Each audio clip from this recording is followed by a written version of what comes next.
At my husband's funeral, I got a text. I'm alive, trust no one. So I opened the secret bank account he left behind. The wind in Santa Fe always carried dust, like a memory that refused to settle. That afternoon, it turned the sky copper red, and every grain of sand seemed to scratch across my heart as I stood beside the casket of my husband, Dr. Leonard Whitfield. The funeral was elegant, controlled, and utterly hollow.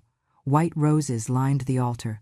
The priest spoke about mercy and legacy, but all I heard were the whispers cutting through the prayers. She married him for his reputation, someone murmured. She looks calm for a widow. I sat still, my hands folded tight in my lap, while judgment circled me like vultures above a dying animal. Victoria Sloan, his daughter from his first marriage, took the stage. Even her grief looked rehearsed. My father was a good man, she said, voice steady, sharp. Too good. Sometimes kindness blinds the wise. He trusted the wrong people, and they led him astray. The congregation nodded as if she had just delivered a sermon.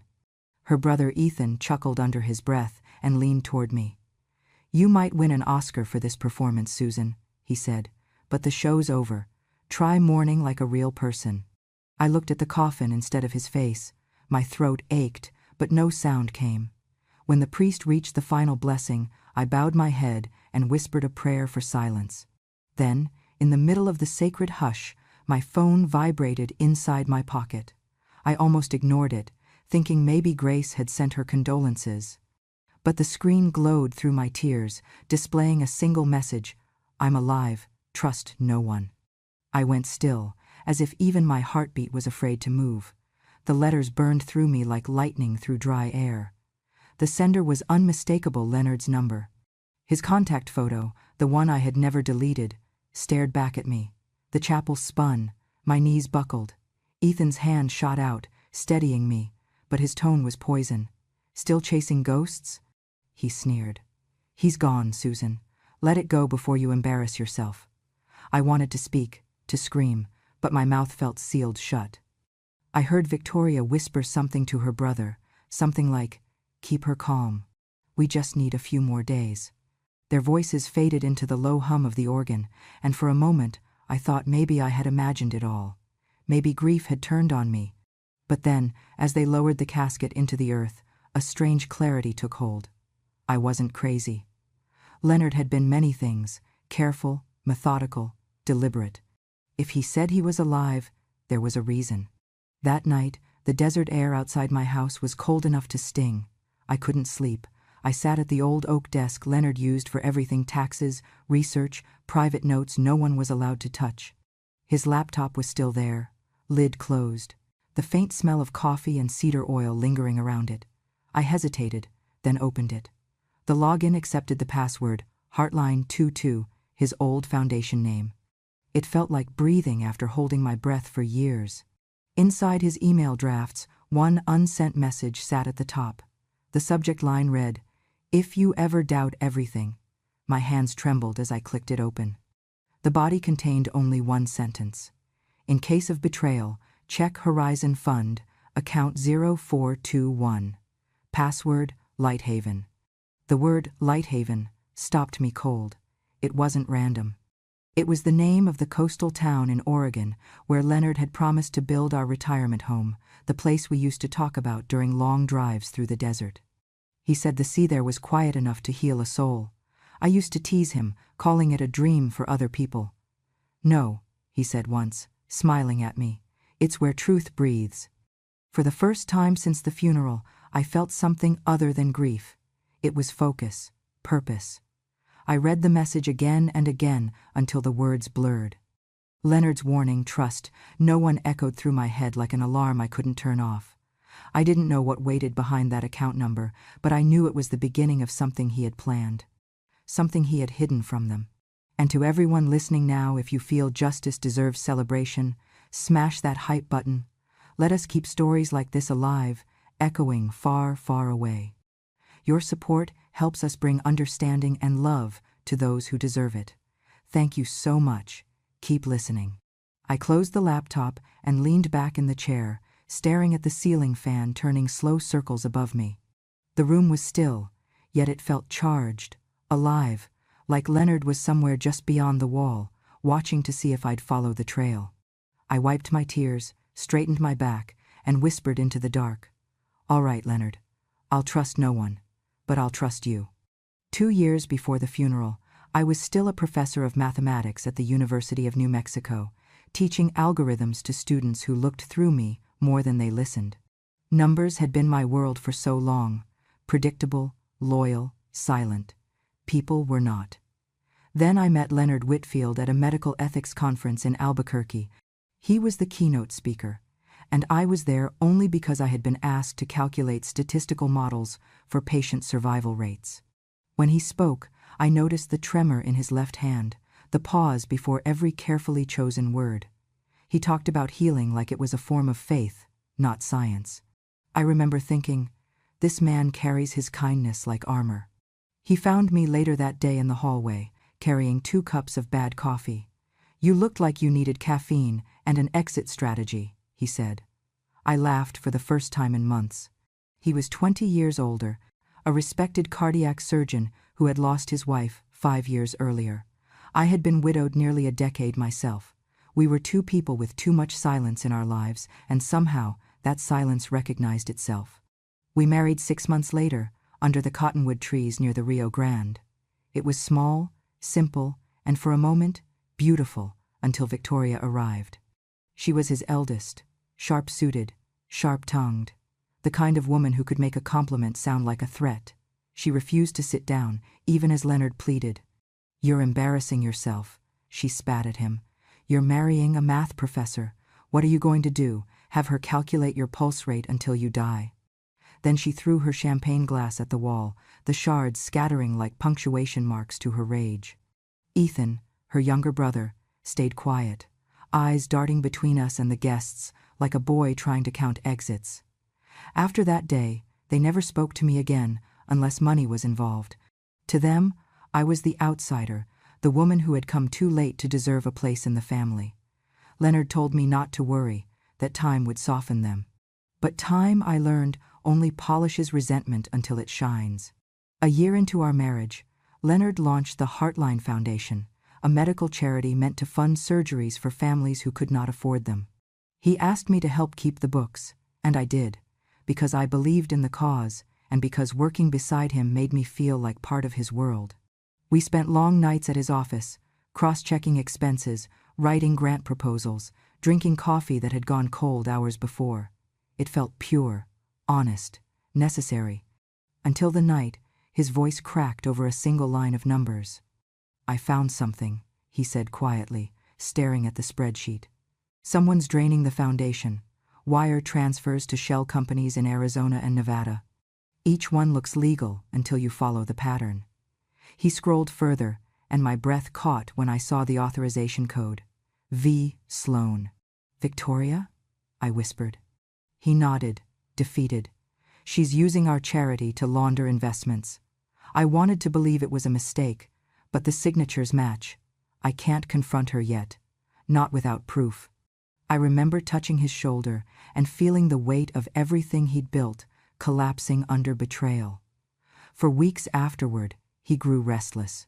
He spent more nights in his study, closing the door, muttering to himself. Sometimes I'd hear him on the phone whispering, "No, not yet. It's not safe." 3 months later, the call came at dawn. Leonard's car had been found on the old highway near Gallup, burned beyond recognition. They said it must have been a collision, though no other vehicle was involved. The police handed me his wedding ring and the watch I'd given him for our anniversary. They said that was how they confirmed the identity. "I'm sorry, Mrs. Whitfield," the officer told me. "The body was too damaged for visual confirmation." Victoria arrived before I could even leave the house. She wrapped an arm around me like we were friends, her perfume too sweet, her grip too tight. "The funeral will be private," she said. "Father deserves dignity. You can attend, but no viewing. The remains are sealed. Infection risk, you understand." Infection risk. The words stuck to me like sand on wet skin. Leonard had been a doctor for 40 years. He didn't die of infections, but grief silences questions. I obeyed. The urn was small, light enough that it didn't feel real. I set it on the table that night, staring at it until the room went dark around me. Sometimes, when I think back to that time, I realize how grief made me simple. I took every word at face value. I believed the photos, the reports, the condolences that felt pre-written. But deep down, something itched, some tiny piece of logic that refused to balance. Equations don't lie. People do. And if I had trusted that instinct sooner, maybe I would have known that Leonard Whitfield was never in that car at all. The Horizon Fund Bank sat at the edge of downtown Santa Fe, a glass fortress shimmering under the desert sun. I hadn't been there in years. Leonard had always handled our accounts, his handwriting looping elegantly across every signature line, his logic impeccable. But that morning, my hand clutched an envelope I had found, taped beneath the false bottom of his old desk drawer. Inside was a single access card, embossed with the words Horizon Private Vault and a handwritten note, for Susan Whitfield only. Immediate retrieval upon verification. The security guard at the entrance gave me a polite smile, scanning the card under a blue light. "Mrs. Whitfield," he said, his tone shifting to something formal, almost reverent. "Doctor. Leonard left instructions for your visit. You'll need to follow me." He led me past silent corridors, through a door that required 2 different keypads and a thumbprint scan. My reflection trembled in the polished steel walls as we descended in the elevator. The deeper we went, the colder it became, air-conditioned like a vault for ghosts. The attendant inside the secure chamber looked at my envelope, then nodded slightly. "Please confirm the authorization code." "Horizon 0421, I said, voice steady despite the pounding in my chest. He typed it in, and a small light blinked green. "Dr. Whitfield's emergency protocol," he murmured, opening a compartment no larger than a bread box. Inside lay 3 objects: a silver USB drive, an old brass key, and a sealed letter. He handed them to me with quiet care. He instructed that only you are to receive this. "And ma'am," he hesitated, lowering his voice, "he made us promise to say this exact line: 'The truth lives where fear begins.'" I felt my throat tighten. That was what Leonard used to tell his medical students when he trained them to face crises. If you're afraid, it means you're standing somewhere truth hides. I left the bank with my pulse drumming in my ears. At home, I locked the door, drew the curtains, and laid everything on the table. My hands shook as I broke the wax seal on the letter. Leonard's handwriting covered the page in tight, familiar strokes. "If you are reading this, it means we were betrayed. Don't trust Victoria. Don't trust Samuel. Trust the data. It will lead you to me." Beneath the words, his initials, L.W., and a smudge where his pen must have slipped. I pressed the page to my chest. For a moment the house was silent, except for the ticking of the old wall clock. Then I reached for the USB. I plugged it into my laptop. The screen flickered once, and a video file appeared. Horizon Record, MP4. I clicked it. Leonard's face filled the screen. He looked thinner, older, sitting in what appeared to be a cheap motel room with drawn curtains behind him. The air conditioner hummed faintly in the background. "Susan," he said, voice low but clear, "if you're watching this, I'm alive. I had to disappear.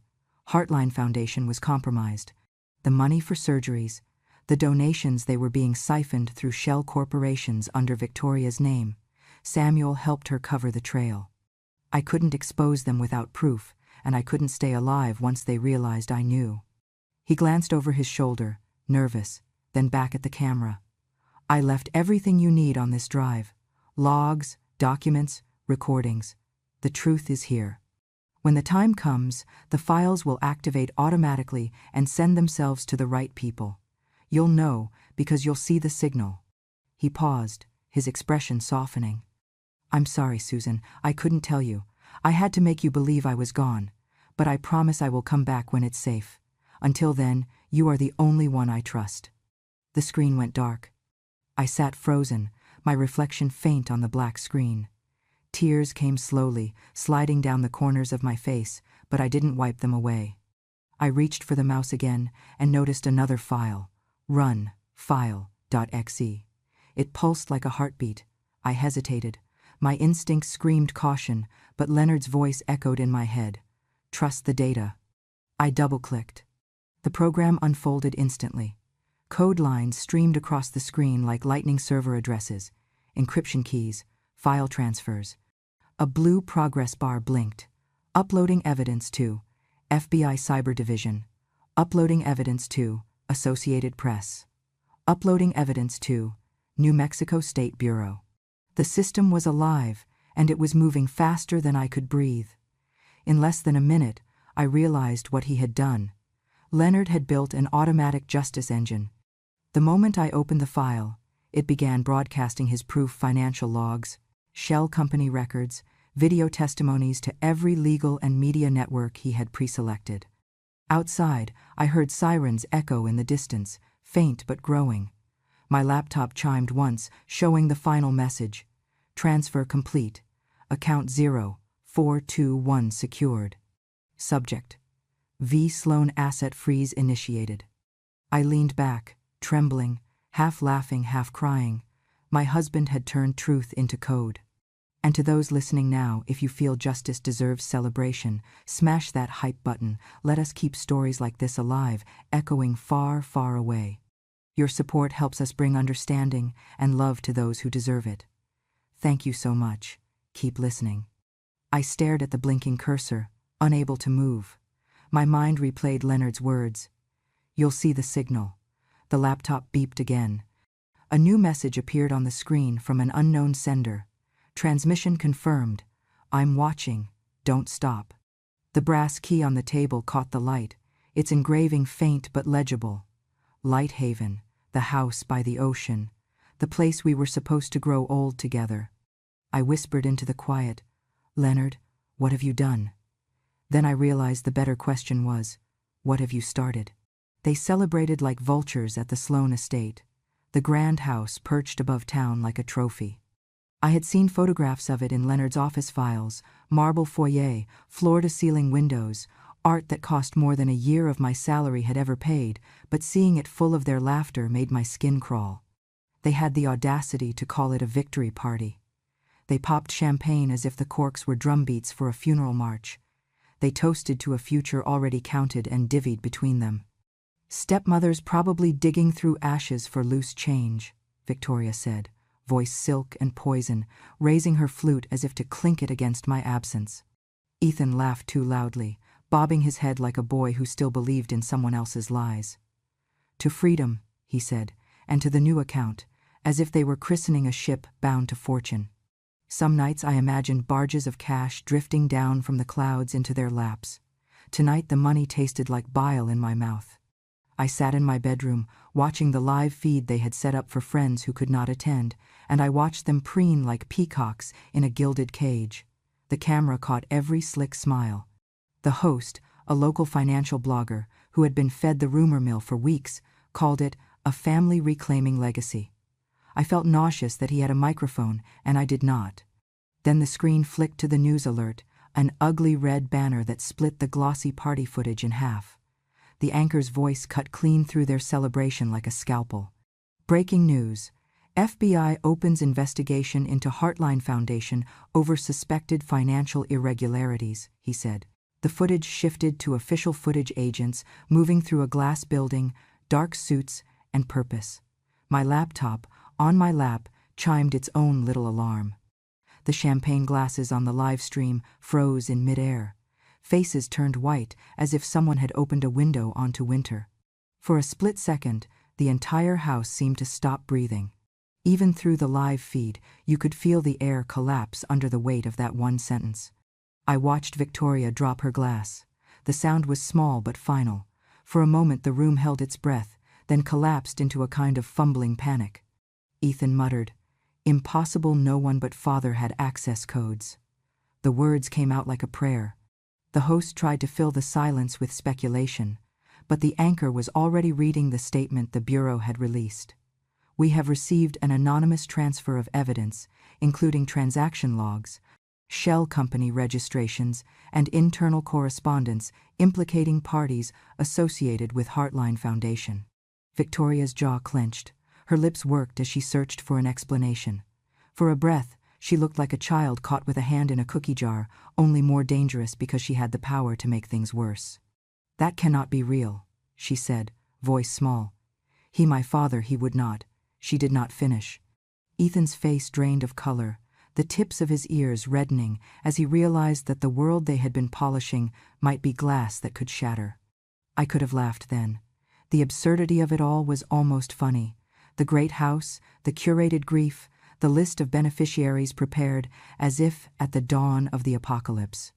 But I remembered Leonard's warnings. Trust the data. He had made an engine to speak when human lips lied. He had set the machine loose, and now the machine had a voice. Across the room, Victoria slammed a fist down on the dining table so hard I could hear the tremor in the live feed speakers. Who would do this? She demanded, eyes darting around for someone else to blame. It must be a hacker. It must be someone trying to ruin us. She pointed an accusing finger, as if the gesture could throw a net over the invisible thief. Ethan, who had always wanted to follow his sister's lead, swallowed and started to pace, his forehead knitted with panic that had the edges of guilt in it. At that moment my phone buzzed. It was a new message, an automated delivery receipt from the service Leonard had named in his video. Files delivered, authorities notified. That small text was the exclamation point at the end of everything he had arranged. I sat very still and let it land like a stone in the center of my chest. He had not simply left me a key and a drive. He had engineered a domino that would fall, whether I wanted it to or not. The feed cut to a clip the network had already cycled through. A snippet of a ledger, a time-stamped transfer to an offshore shell company, a scanned signature that matched the record's Victoria's signature, as if fate itself had the inclination to be cruel. The party dissolved into arguments. Someone called a lawyer.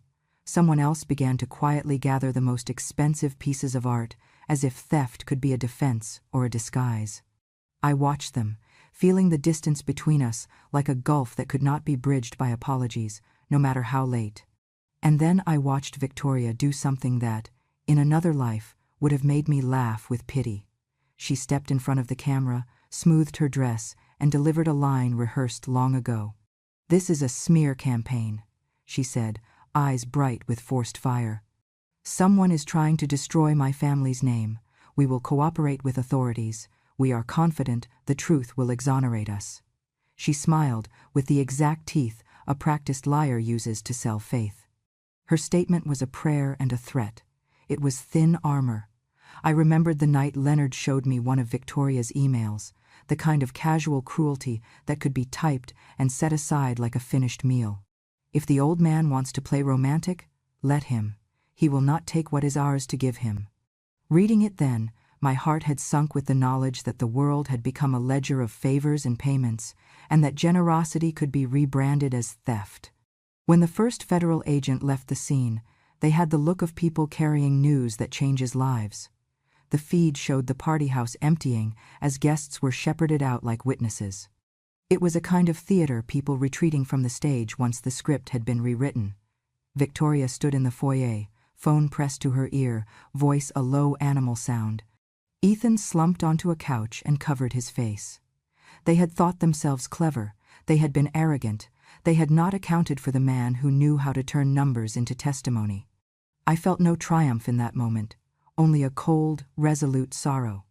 The party had been their tableau, their small kingdom of stolen esteem.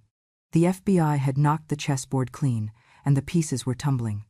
Leonard had not simply given me evidence, he had given me a way to make what was hidden public. As I watched the screens go dark and the camera pull away, I pressed my palms together and said a quiet, private thing. Justice is messy, and sometimes it is slow, but it is patient. Tonight, it had shown up at the wrong house. Grace Monroe smelled of ledger paper and peppermint gum when she arrived at my kitchen table with a battered briefcase and the kind of expression that meant she had stayed up far too long with numbers that would not stop talking. Grace had been a bank auditor for decades before retirement, the kind of woman who could read a transaction like a sentence of a language most people never learned. I poured her coffee and watched her open the case as if it were a surgeon opening a tray. She laid spreadsheets on the table and tapped with a fingernail until a pattern emerged. Transfers, then wash accounts, then tiny withdrawals that added up into a river. "It is 3 companies," she said without looking up. "Shells, all of them, registered in Nevada, Delaware, and one in a trust name in the Caymans. The oaths and signatures are all cleaned up to look legitimate, but the flow is the same. It funnels back to accounts linked to assets under Victoria's influence. She pointed at a sequence of dates and wire descriptions. Look here, these are labeled as medical supplies and consulting fees, but the recipients are construction and real estate entities. I felt a cold that was not the morning air. $2 million. The number might as well have been carved into the table. For weeks they had treated Leonard's absence like a ledger waiting to be balanced in their favor, a subtraction that justified their smiling faces. Now, the sums were angry and clear. Grace scrolled on, her finger finding the email chains like a rip in fabric. "There's more," she said. "There are directives. Someone told someone else to destroy paper trails." She pulled up a recovered backup, an archived email thread that had been scrubbed from the primary servers but preserved in shadow copies. The subject line was blunt: cleanup instructions. The first message, sent from an account tied to the Sloan household, read, "Burn the files, fake the certificate, make it clean. If he comes back, no one must find the trail." My throat closed in on itself. The candor of it was nauseating, the economy of betrayal reduced to imperative verbs. Grace stopped and looked at me. That line, "If he comes back," it's like they expected him to try. They were planning for him like he was an inconvenience to be managed. She tapped another file, and a WAV file opened. The kind of format that makes you slow down to listen, because it cannot be doctored into meaning without a skilled liar. A voice, younger than I expected, urgent and small, said, "If father comes back, I will finish what needs finishing." Money outlives everyone. The cadence, the tiny mispronunciation of a name, Ethan had the quaver, but Victoria had the edge. Grace rewound and played it again. The proof was not theatrical. It was monotonous, efficient, and therefore true. Transactions with memos removed, electronic signatures matched to a handwriting sample, metadata showing access from a device registered to the Sloan home. Grace had stitched it all together into a file that no one could ignore. "We need to hand this over," she said. Now. We did. The hard drive, the spreadsheets, the email thread, and the audio were delivered to Detective Joel Ramirez within the hour. Ramirez has the patient, careful face of someone who has read too many explanations for too many crimes and still believes in the possibility of an honest answer. He listened while Grace explained in the precise language of ledgers and audits. When she finished, he folded his hands and said, quietly, "This is substantial. We will call the Bureau." When the FBI arrived, their presence changed the texture of Santa Fe. Agents move with a gravity that hushes a room. They took statements, cataloged files, and executed search warrants on the Sloan estate before dawn. The air smelled of coffee and official paper the day the press release went out. I sat in my living room and watched the news crawl across a screen, agents carrying boxes, the words "evidence seized" like a toll booth on a highway of denial. The Bureau's announcement was clinical and devastating. Multiple financial irregularities in Heartline Foundation, transactions routed through shell companies, and evidence of intentional destruction of records. The language was careful because the law is precise, but beneath the restraint was a kind of moral thunder. Santa Fe woke up to the sound of its most respectable family being unstitched. I felt a strange detachment, as if the numbers were not mine to feel, but a mechanism that finally balanced. Then came the audio played at a press conference, because Ramirez thought the town deserved to hear with its own ears. The clip was brief and blunt. Victoria's voice was calm, clipped, and without remorse. "If he is alive, I will make sure he does not cause us more trouble. Money is the only thing that lasts." My hands began to shake, and the world narrowed to the grain of her sentence. What she meant by "make sure" unfurled in my mind like a series of consequences I had not yet dared to name. People gasped. Phones clicked. The cafe where I had once graded papers went silent. Even the men who had always nodded at Victoria's sharp pronouncements looked suddenly smaller under the weight of that recording. In the grocery store, conversations dropped into whispers, faces flushed with the pleasure of righteous outrage. It is a terrible thing to be vindicated. It means the world that hurt you has to also be shown the reasons why it hurt you. That evening, As sirens threaded the canyon sky, a neighbor left flowers at my gate. Someone had scrawled a note, "We are sorry you had to find out this way." I folded it into my pocket and felt both the ache of exposure and an odd lift, like a ship starting to ride on better water. The files were out. The town had learned what the ledger held. The next moves would be in courtrooms and bank vaults, but for the first time since Leonard's supposed death, there was light on the maps they had tried to hide. Detective Joel Ramirez arrived just after sunrise, his unmarked car crunching over the gravel of my driveway. His face, always calm but never without weight, looked different that morning, less like a man carrying bad news, more like one guarding something fragile. "Mrs. Whitfield," he said softly, removing his hat. "We found him." I couldn't speak. My heart did the speaking, a violent thud that made my knees buckle. He nodded, understanding what words couldn't. "He's alive. We located Dr. Leonard Whitfield yesterday, near Page, Arizona. He's weak, but coherent. Said your name before anything else." The world shifted, no sound, no gravity, only that sentence looping in my ears. He's alive. When the door opened an hour later, the light from the porch cut across the living room floor, and Leonard stepped into it. He was thinner, his face marked by dust and time, a white beard where his clean-shaven jaw once was, but his eyes, God, his eyes were the same, bright, steady, searching. I reached for him, afraid that if I blinked, he would vanish back into the story he'd written to save us both.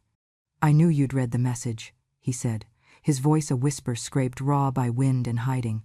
"You always followed the pattern." I touched his face, the roughness of his skin proof that this wasn't a dream. "You shouldn't have had to test me like that," I said, my voice cracking. He smiled faintly. "If I hadn't, they'd have killed me for real." The reunion was brief. The law doesn't pause for love. Within days, the trial began. Reporters swarmed outside the courthouse, microphones glinting under the New Mexico sun. The story had everything America loved: money, betrayal, resurrection. Inside, the courtroom felt colder than any desert night. Victoria sat rigid in her chair, the same defiant tilt to her chin, dressed in immaculate white, as if innocence could be worn like armor. Ethan avoided eye contact, his hands clasped so tightly they shook. When Leonard entered, the murmurs rippled like a wave.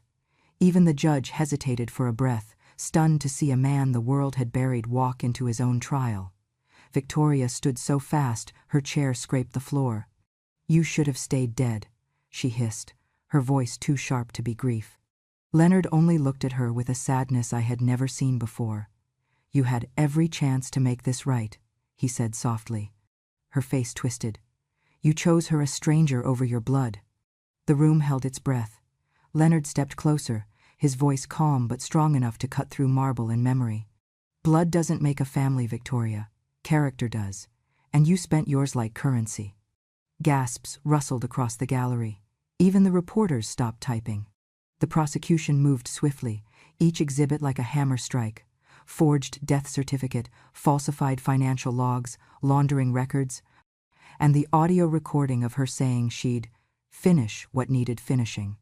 Grace Monroe's accounting testimony sealed the case, her precise language dismantling every lie until nothing remained but numbers that screamed guilt. Ethan's defense crumbled next. He admitted to helping clean up paperwork, but insisted he never knew the full plan. When the prosecutor played the voicemail, Leonard had left him, "If anything happens to me, protect your sister from herself." Ethan broke down. It was too late. His signature was already on the shell company records. Samuel Drake, the family lawyer, was the final domino. Emails showed he'd notarized documents declaring Leonard deceased, documents now proven false. He sat there sweating, his career dissolving in the silence between verdicts. When the jury returned, no one moved. I counted each tick of the courtroom clock as if time itself was holding its breath with me. "Victoria Sloan," the judge said, voice firm, "you are found guilty of fraud, falsification of legal documents, and attempted financial conspiracy. The court sentences you to 25 years in federal prison." Victoria's face drained of color. Her lips moved soundlessly, searching for a target, a scapegoat, a way out. She found none. Ethan Sloan, the judge continued, for aiding and abetting criminal fraud and destruction of financial evidence, you are sentenced to 18 years. Ethan bowed his head.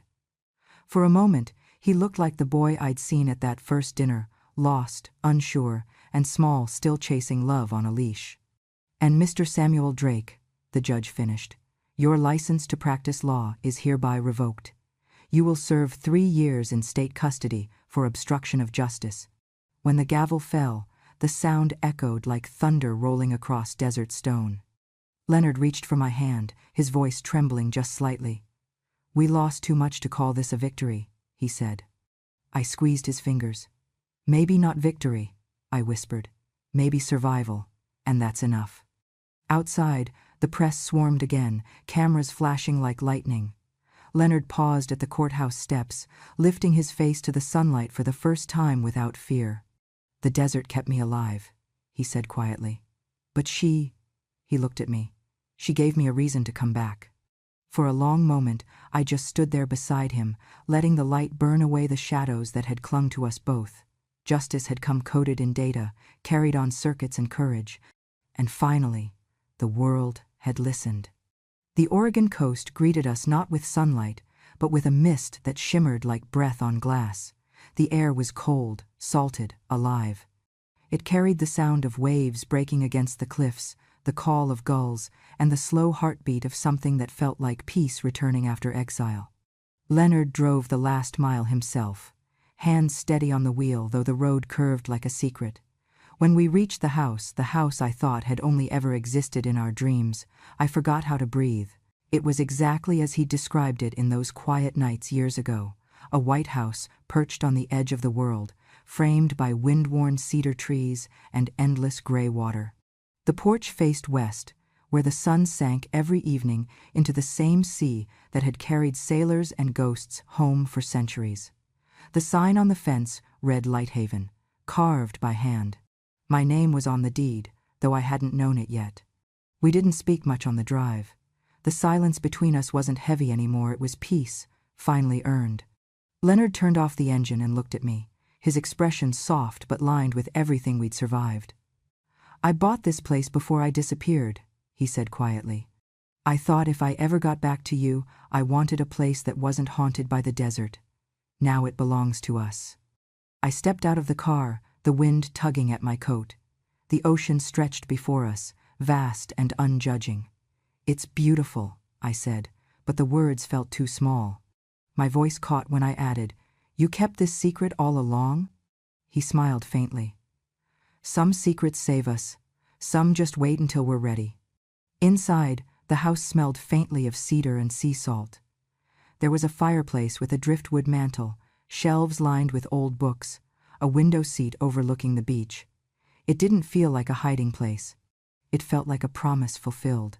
We spent the day unpacking little things from the past, his stethoscope, my worn notebooks, the framed photo from our wedding that had somehow survived every fire life threw at us. By evening, the fog lifted and the sunset turned the whole house gold. Leonard made tea the way he always had, careful and methodical, like each motion mattered. When he handed me the cup, his fingers brushed mine and stayed there a moment too long. The phone rang just as the light began to fade. It was Grace. I put the call on speaker, her voice trembling with something between excitement and relief. Susan, she said, it's done. The FBI finished the restitution process. All your assets, your legal inheritance, everything the Sloans took is officially back in your name. You're recognized as Leonard's sole beneficiary. And the Foundation's name is clear again. I looked at Leonard, who was watching me with those same steady eyes, the color of storm clouds and forgiveness. It's over then, I said softly. Grace hesitated, then added, over for them. For you, maybe it's just beginning. After she hung up, the silence was thick with the sound of waves against the rocks.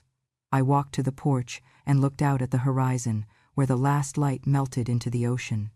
It was never about money, I whispered, more to the sea than to him. It was about restoring the truth. Leonard joined me, wrapping his coat around my shoulders, his voice warm and calm. The desert taught us about betrayal, he said. But the sea teaches forgiveness. I turned to look at him, the corners of my mouth trembling with something between laughter and grief. Do you really believe forgiveness is possible after all that? He nodded. It has to be, otherwise we'd still be trapped in their story instead of writing our own. We sat on the porch steps, hands entwined, watching the tide roll in and out, erasing footprints from the sand below.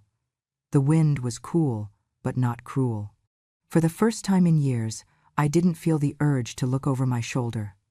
The world had narrowed to one rhythm, the steady, eternal voice of the ocean, and the quiet pulse of a life rebuilt. Leonard tilted his head toward me. You know, he said softly, I used to think the heart was like the desert, dry, resilient, made to survive anything, but maybe it's more like the sea. It breaks, it floods, it recedes, and somehow it still finds its way back to the shore. I smiled through the tears that came anyway. Then I guess we made it home to the right place.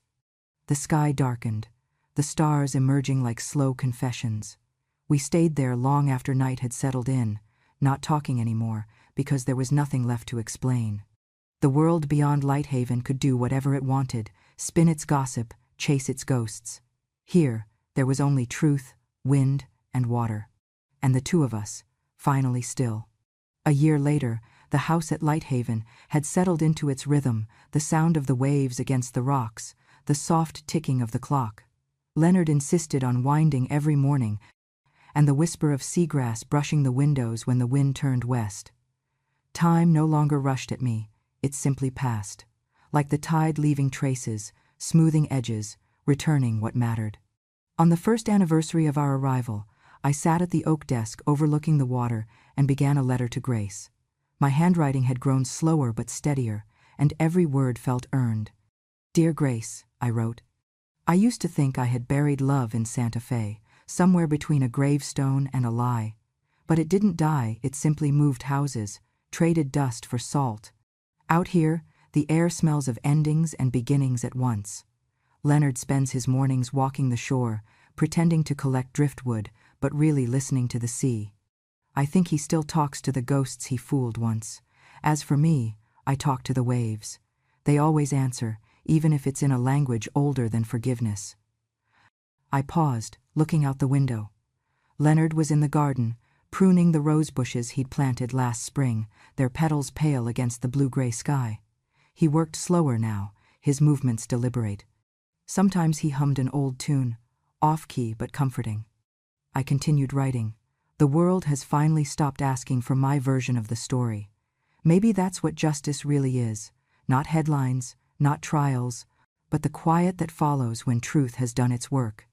You once told me, survival is a kind of miracle. I believe you now. I signed the letter and left it on the desk, knowing Grace would understand its silence as much as its words. Later that afternoon, I was arranging the bookshelf when I found the old recorder Leonard used for his medical notes.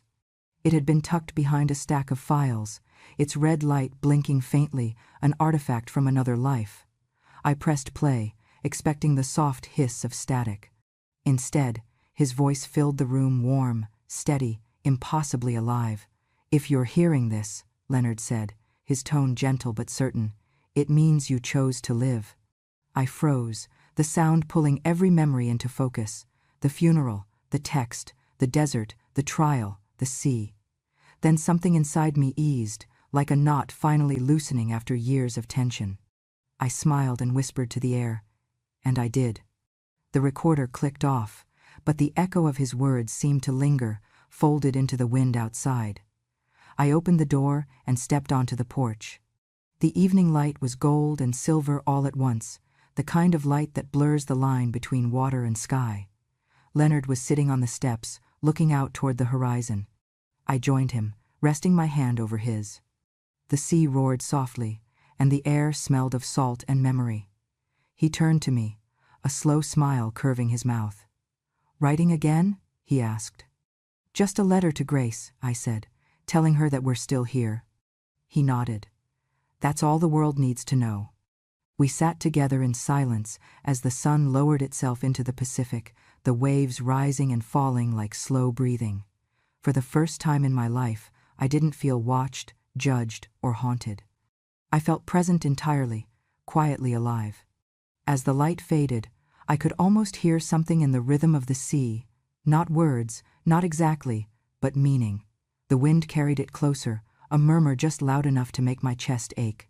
Trust restored between a man and a woman who refused to surrender to deceit, between a past that lied and a present that chose to heal, between the heart and the world.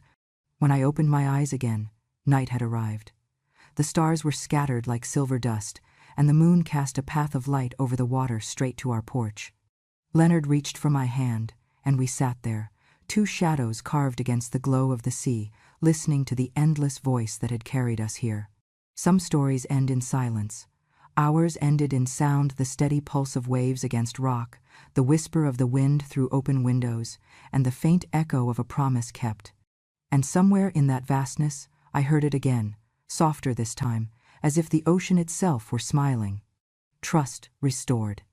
If this story touched you, even a little, don't let it fade away. Hit that subscribe button and join our family here at Grandma True Stories. Every week, we bring you real tales of courage, redemption, and love that outlives betrayal, stories that remind us that age doesn't dim strength and truth never drowns. If you believe trust can be rebuilt, give this video a like, share it with someone who needs to hear Susan's journey, and tell us in the comments what part of her story moved you most. Until next time, keep your heart brave, your faith steady, and always listen. Sometimes even the sea has something to say.